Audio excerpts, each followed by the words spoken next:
Hi, I'm Dr. Mihir Wagh in the Division of Gastroenterology at the University of Florida in Gainesville, Florida. I'd like to share with you our study that is being published in Gastrointestinal Endoscopy. Our study is titled Oral Administration of Edible Oil Prior to ERCP, Effect on Selective Biliary Cannulation.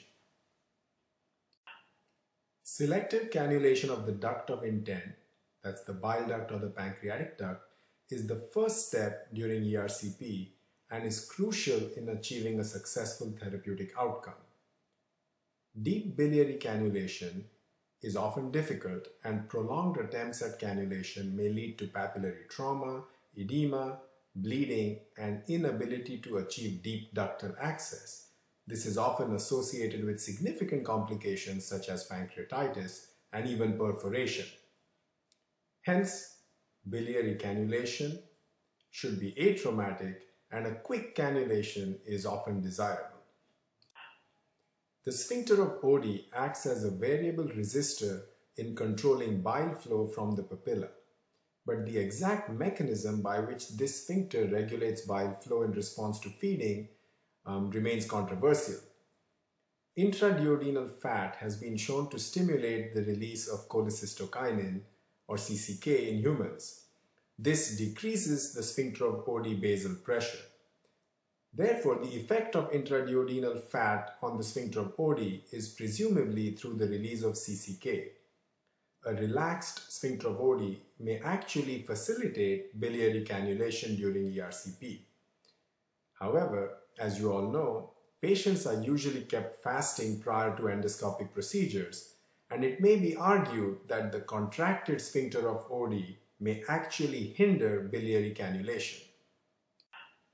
Keeping this mechanism in mind, we performed this study assessing the effect of an oral fatty meal prior to ERCP. We tested the effect of this fatty meal on time to successful cannulation and the rate of successful biliary cannulation. Adult patients with an intact papilla undergoing ERCP for presumed biliary pathology were included in the study. Patients arriving more than an hour prior to the procedure were given oil by mouth, and patients that did not receive oil served as controls. This was a commercially available grocery store variety oil that was used for the study. 86 patients received oil, while 103 patients served as control. The full details of the study are in the accompanying paper that's been published in GIE Endoscopy, but I can briefly share with you a few highlights and the results of this study.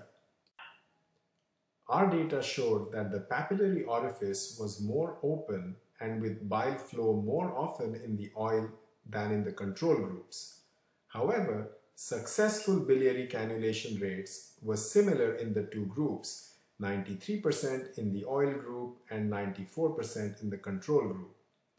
Cannulation and fluoroscopy usage times were also similar in these two groups, although a trend toward longer cannulation and fluoroscopy times was seen in the control group. There was no difference in adverse events in the two groups.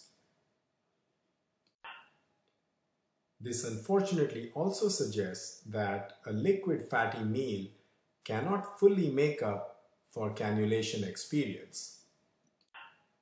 Once again, thank you for allowing me to share this study with you today, and thank you for your attention.